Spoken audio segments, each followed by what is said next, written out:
आहे का सर त्याचं शूटिंग करा?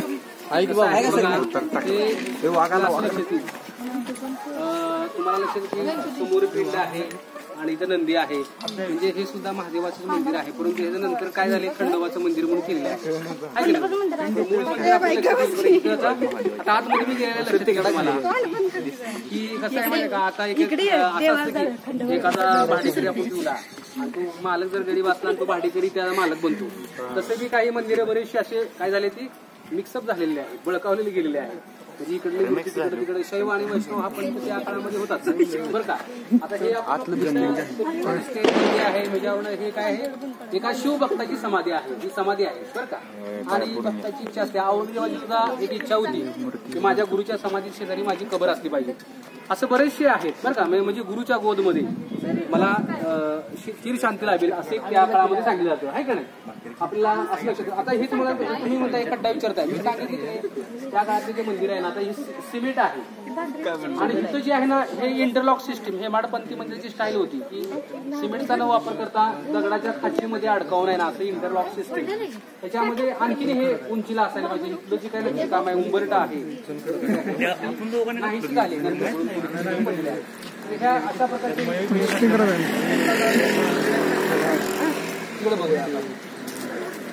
सुंदर मूर्ती आहेत बघा.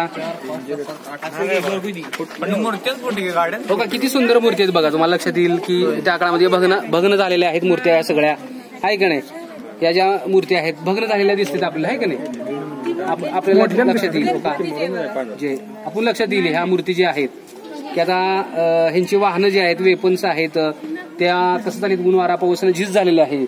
म्हणजे नेमकी त्यामुळे याच्यावर प्रकाश पडत नाही का आहे नेमकं. बरं हे मंदिर ज्या अवशेषावर वाटतं हे मंदिर खूप मोठं होतं, विस्तार खूप होता. हे मंदिराचं त्यामुळे कळतं की हे प्राचीन मंदिर मोठं होतं, सगळा परिसर मोठा होता. 10,000 रुपये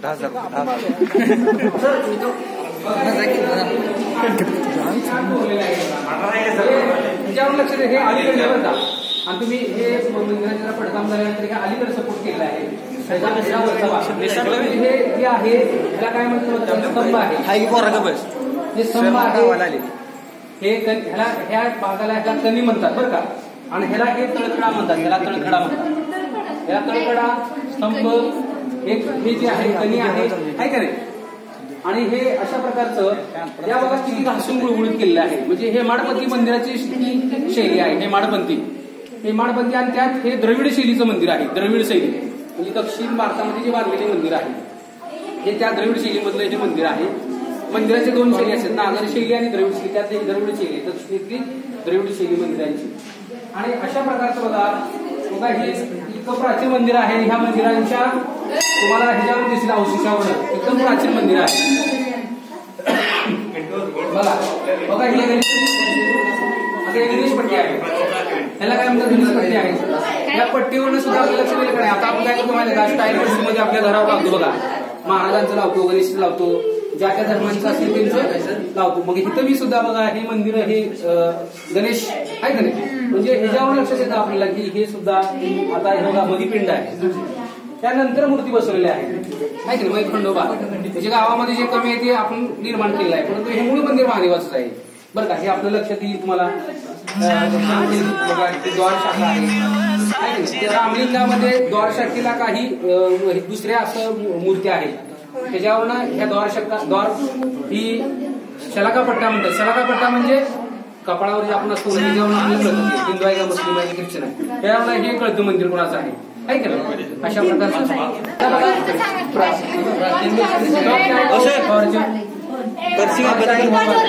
पर्शी प्राचीन आहे.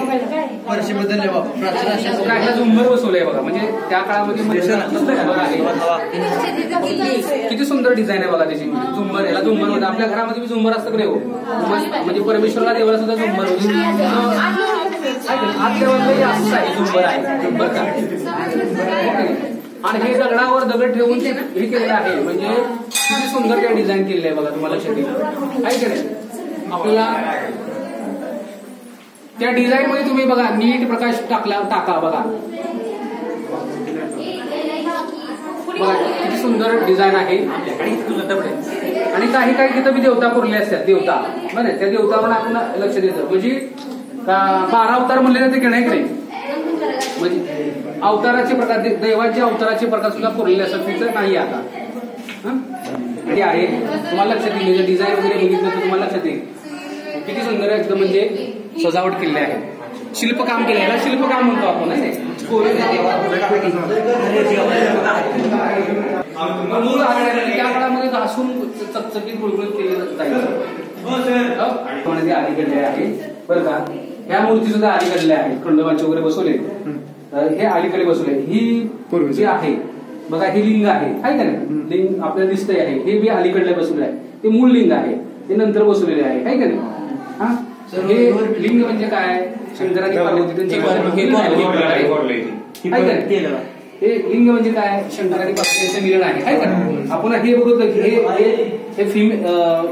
मेलचं हे आहे सिम्बॉल आणि हे फिमेलचं.